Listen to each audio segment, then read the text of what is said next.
ओम शांति। आज है 9 नवंबर, शिव बाबा की साकार मुरली। आज मीठे बाबा कहते हैं, मीठे बच्चे, बाप आया है तुम बच्चों को भक्ति तू आत्मा से ज्ञानी तू आत्मा बनाने, पतित से पावन बनाने। प्रश्न, ज्ञानवान बच्चे किस चिंतन में सदा रहते हैं? उत्तर, मैं अविनाशी आत्मा हूँ और ये शरीर विनाशी है। मैंने 84 शरीर धारण किए हैं। अब ये अंतिम जन्म है। आत्मा कभी छोटी बड़ी नहीं होती, शरीर ही छोटा बड़ा होता है। यह आँखें शरीर में है, लेकिन इनसे देखने वाली मैं आत्मा हूँ। बाबा आत्माओं को ही ज्ञान का तीसरा नेत्र देते हैं। वह भी जब तक शरीर का आधार न लें तब तक पढ़ा नहीं सकते। ऐसा चिंतन ज्ञानवान बच्चे सदा करते हैं। ओम शांति। यह किसने कहा? आत्मा ने, अविनाशी आत्मा ने कहा शरीर द्वारा। शरीर और आत्मा में कितना फर्क है। शरीर 5 तत्वों का इतना बड़ा पुतला बन जाता है। बल छोटा भी है तो भी आत्मा से तो जरूर बड़ा है। पहले तो एकदम छोटा पिंड होता है। जब थोड़ा बड़ा होता है तब आत्मा प्रवेश करती है। बड़ा होते होते फिर इतना बड़ा हो जाता है। आत्मा तो है चैतन्य ना। आत्मा कैसी है? चैतन्य। जब तक आत्मा प्रवेश ना करे तब तक पुतला कोई काम का नहीं रहता। कितना फर्क है।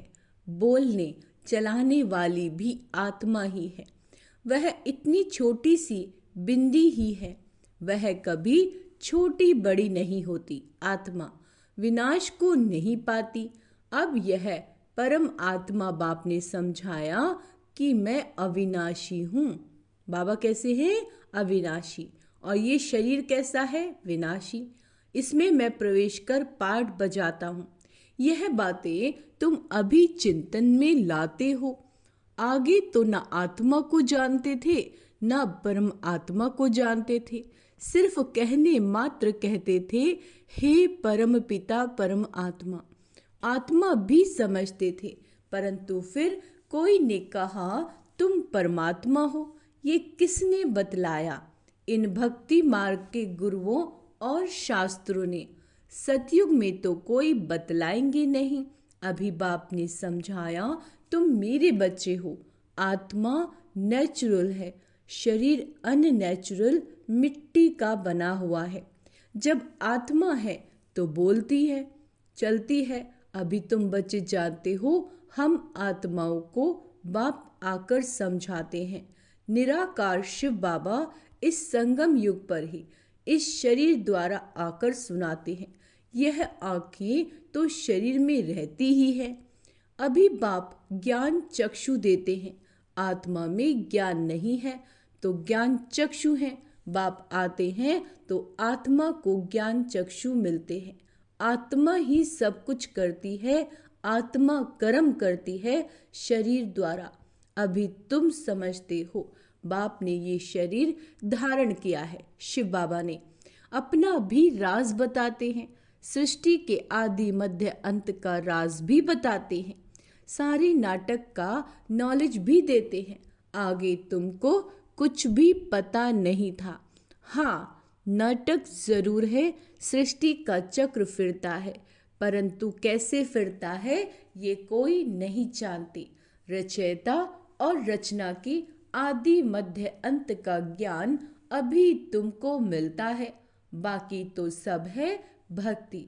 बाप ही आकर तुमको ज्ञानी तू आत्मा बनाते हैं।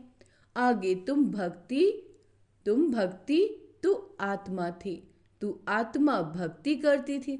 अभी तुम आत्मा ज्ञान सुनते हो। भक्ति को कहा जाता है अंधियारा। ऐसे नहीं कहेंगे भक्ति से भगवान मिलता है। बाप ने समझाया है, भक्ति का भी पाठ है और ज्ञान का भी पाठ है। तुम जानते हो, हम भक्ति करते थे तो कोई सुख नहीं था।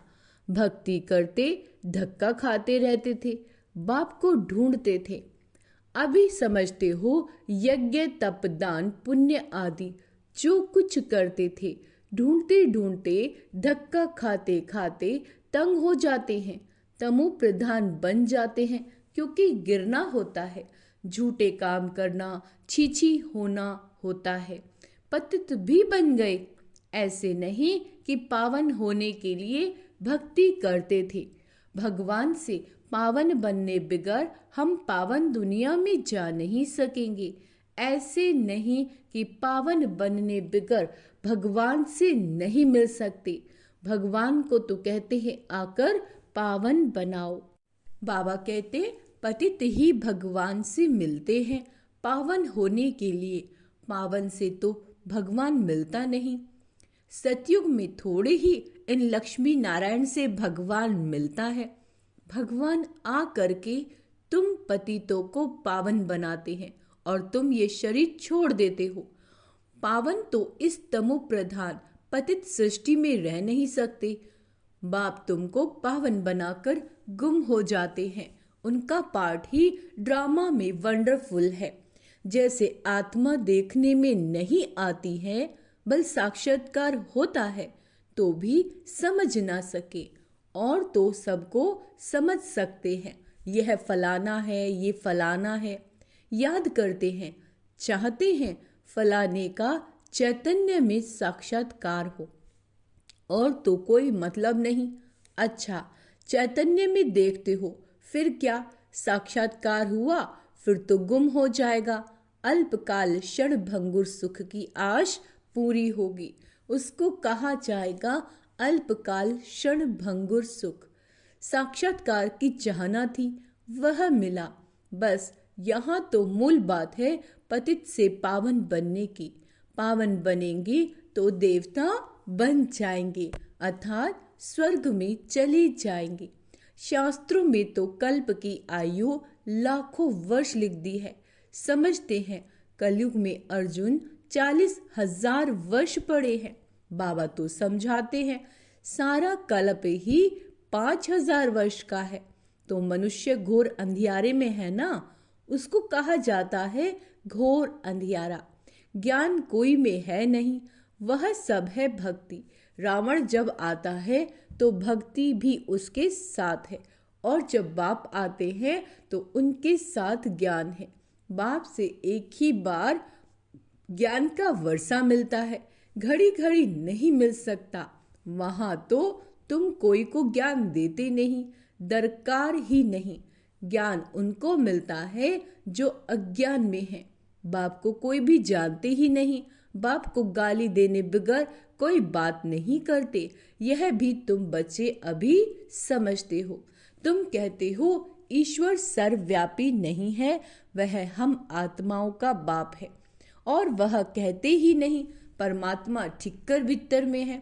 तुम बच्चों ने अच्छी तरह समझा है, भक्ति बिल्कुल अलग चीज है, उनमें जरा भी ज्ञान नहीं होता। समय ही सारा बदल जाता है। भगवान का भी नाम बदल जाता है, फिर मनुष्यों का भी नाम बदल जाता है। पहले कहा जाता है देवता, क्षत्रिय, वैश्य, शूद्र। वह दैवी गुणों वाले मनुष्य हैं, और वह है असुर गुण वाले मनुष्य, बिल्कुल छीछी हैं। गुरु नानक ने भी कहा अशंख चोर। मनुष्य कोई ऐसे कहे तो उनको झट कहेंगे तुम यह क्या गाली देते हो, परंतु बाप कहते ये सब असुरी संप्रदाय है। तुमको क्लियर कर समझाते हैं। वह रावण संप्रदाय, वह राम संप्रदाय। गांधी जी भी कहते थे हमको राम राज्य चाहिए। राम राज्य में सब निर्विकारी हैं, रावण राज्य में है सब विकारी। इनका नाम ही है वैशाल्य। रौरव नरक है ना। इस समय के मनुष्य विषय वैतरणी नदी में पड़े हैं। मनुष्य, जानवर आदि सब एक समान। मनुष्यों की कोई भी महिमा नहीं है। 5 विकारों पर तुम बच्चे जीत पाकर मनुष्य से देवता पद पाते हो। बाकी सब खत्म हो जाते हैं। देवताएं सतयुग में रहते थे, अभी इस कलयुग में असुर रहते हैं। असुरों की निशानी क्या है? 5 विकार। देवताओं को कहा जाता है संपूर्ण निर्विकारी और असुरों को कहा जाता है संपूर्ण विकारी। वह है 16 कला संपूर्ण, यहाँ 9 कला। सबकी कला काया चट हो गई। यह बाप बच्चों को बैठ समझाते हैं। बाप आते भी हैं पुरानी असुरी दुनिया को चेंज करने। रावण राज्य वैशाल्य को शिवालय बनाते हैं। उन्होंने तो यह भी नाम रख दिया, त्रिमूर्ति हाउस, त्रिमूर्ति रोड। आगे थोड़े ही ये नाम थे, अब होना क्या चाहिए? ये सारी दुनिया किसकी है? परमात्मा की है ना। परमात्मा की दुनिया है जो आधा कल्प पवित्र, आधा कल्प अपवित्र रहती है। बाबा कहते क्रिएटर तो बाप को कहा जाता है, तो उनकी ही ये दुनिया हुई ना। बाप समझाते हैं मैं ही मालिक हूँ, मैं बीज रूप चैतन्य ज्ञान का सागर हूँ। मेरे में सारा ज्ञान है और कोई में नहीं। तुम समझ सकते हो इस सृष्टि चक्र के आदि मध्य अंत की नॉलेज बाप ने दी है। बाप में है, बाकी तो सब है गपोड़े। मुख्य गपोड़ा बहुत खराब है, जिसके लिए बाप उल्हाना देते हैं। क्या कहते हैं? तुम मुझे ठिक्कर भित्तर कुत्ते बिल्ली में समझ बैठे हो। तुम्हारी क्या दशा हो गई है। नई दुनिया के मनुष्य और पुरानी दुनिया के मनुष्यों में रात दिन का फर्क है। आधा कल्प से लेकर अपवित्र मनुष्य पवित्र देवताओं को माथा टेकते हैं। यह भी बच्चों ने समझाया। पहले पहले पूजा होती है शिव बाबा की, जो शिव बाबा ही तुमको पुजारी से पूज्य बनाते हैं। रावण तुमको पूज्य से पुजारी बनाते हैं। फिर बाप ड्रामा प्लान अनुसार तुमको पूज्य बनाते हैं। रावण आदि यह सब नाम तो है ना। दशहरा जब मनाते हैं तो कितने मनुष्यों को बाहर से बुलाते हैं, परंतु अर्थ कुछ नहीं समझते। देवताओं की कितनी निंदा करते हैं। ऐसी बातें तो बिल्कुल है नहीं। जैसे कहते हैं ईश्वर नाम रूप से न्यारा है, अर्थात नहीं है, वैसे यह जो कुछ खेल आदि बनाते हैं वह कुछ भी है नहीं। ये सब मनुष्यों की बुद्धि। मनुष्य मत को असुरी मत कहा जाता है, तथा राजा रानी तथा प्रजा सब ऐसे बन जाते हैं। इसको कहा ही जाता है डेविल वर्ल्ड। सब एक दो को गाली देते रहते हैं। तो बाप समझाते हैं बच्चे जब बैठते हो तो अपने को आत्मा समझ बाप को याद करो। तुम अज्ञान में थे तो परमात्मा को ऊपर में समझते थे। अभी तो जानते हो बाप यहाँ आया हुआ है तो तुम ऊपर में नहीं समझते हो। तुमने बाप को यहाँ बुलाया इस तन में। तुम जब अपने अपने सेंटर पर बैठते हो तो समझेंगे शिव बाबा मधुबन में इनके तन में बैठा है। भक्ति मार्ग में तो परमात्मा को ऊपर में मानते थे। हे भगवान, अभी तुम बाप को कहाँ याद करते हो? क्या बैठकर करते हो? तुम जानते हो ब्रह्मा के तन में है तो जरूर यहाँ याद करना पड़ेगा। ऊपर में तो है नहीं, यहाँ आया हुआ है पुरुषोत्तम संगम युग पर। बाप कहते तुमको इतना उच्च बनाने से मैं यहाँ आया हूँ। तुम बच्चे यहाँ याद करोगे, भक्ति ऊपर में याद करेंगे। तुम भल विलायत में होगे तो भी कहेंगे ब्रह्मा के तन में शिव बाबा है। तन तो जरूर चाहिए ना। कहाँ भी तुम बैठे होंगे तो जरूर यहाँ याद करेंगे। ब्रह्मा के तन में ही याद करना पड़े। कई बुद्धिहीन ब्रह्मा को नहीं मानते। बाबा ऐसे नहीं कहते ब्रह्मा को याद ना करो, है ना। ब्रह्मा बिगर शिव बाबा कैसे याद पड़ेगा।